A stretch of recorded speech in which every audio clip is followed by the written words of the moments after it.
Hi! So last year I realized, you know what? I can't really draw faces that well.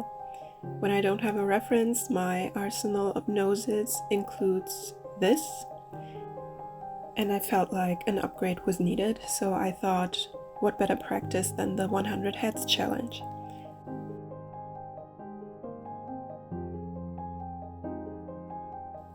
As of right now, I have 50 heads finished, and this video will include the first 25.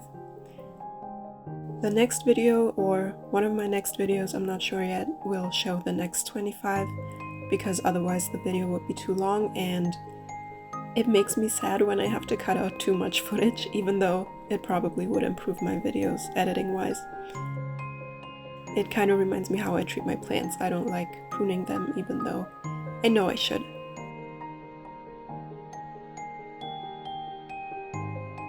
As I said, I only have half done so far, and to be honest, who knows when I'll do the rest.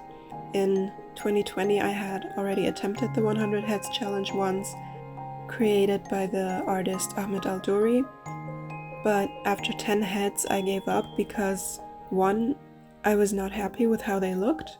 You know when you think, alright, I know this won't be perfect, but I'm surely not that bad. Well, yes, I was that bad, and it killed my motivation. I was just not good enough yet for my own standard and wanted to practice a little more facial anatomy before attempting 100 faces, of which probably only the last 10 would have turned out in a way that I would be happy with. And the second reason I gave up was I really don't like having to draw something that I'm not in the mood for drawing. As a little child, I always used to draw horses or princesses, and my mom would suggest changing it up and be more diverse, and I'd rather not draw at all. So when I don't feel like drawing a subject, I get super impatient and botch it. And with my approach this time, that still happened here and there, but generally I was always very excited about drawing.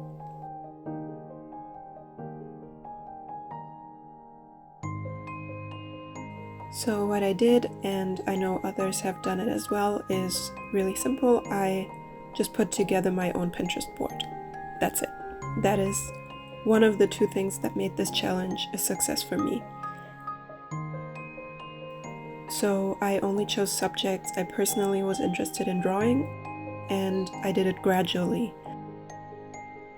So after drawing a number of faces, I found that what I was in the mood to draw next had adapted. So I gradually chose what I would like to draw next. Meaning I would find a bunch of faces, pin them on my Pinterest board, draw some of them, then if the rest wasn't speaking to me anymore, go search for new faces and repeat.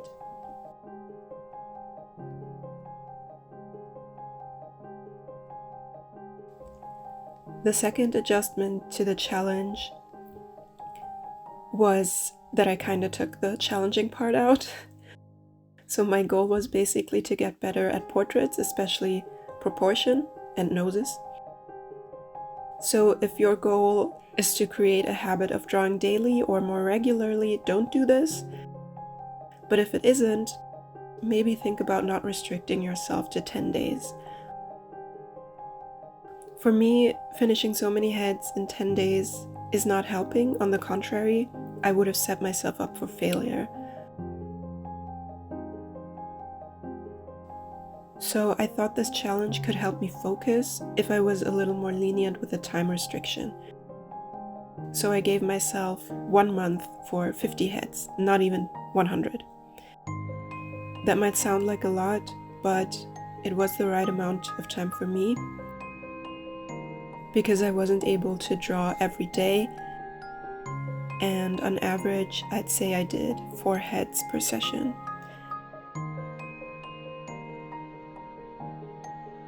So my tip is, as long as you give yourself some limit, you're fine, and still holding yourself accountable.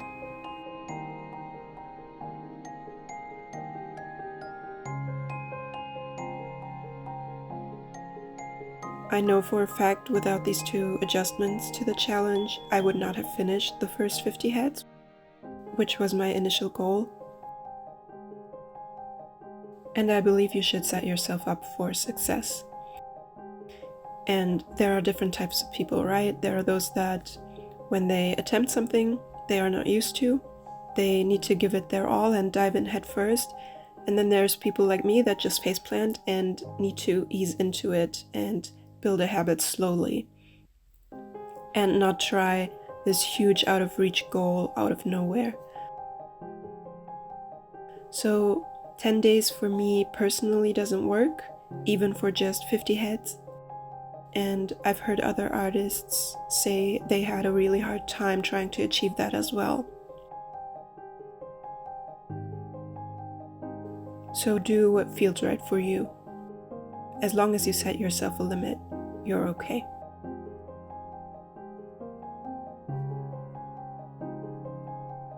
Also, side note, how did I pick my references?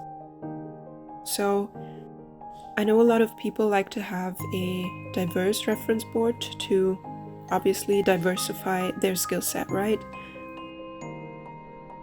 I purposefully thought about the diversity that I wanted, and I wanted ethnic diversity, but not really age diversity.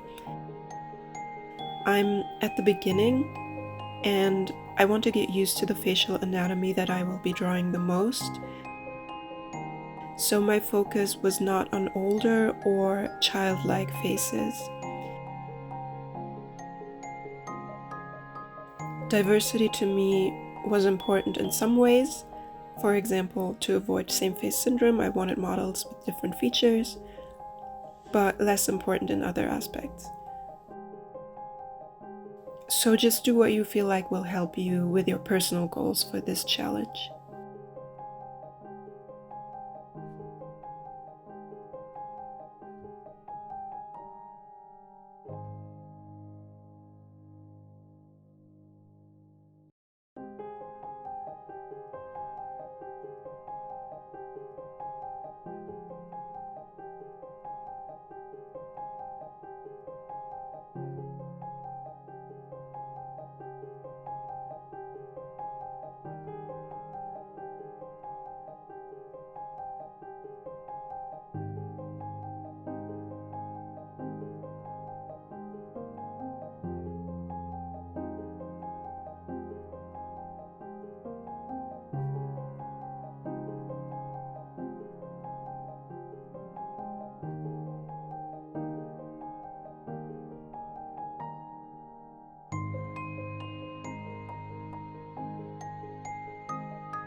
So what I want to do is, because this place has such great sunlight most of the time, and general lighting is really nice, I want to clear this space up. And this is a very old, dirty computer desk, and yeah, try to film here, at least for some things.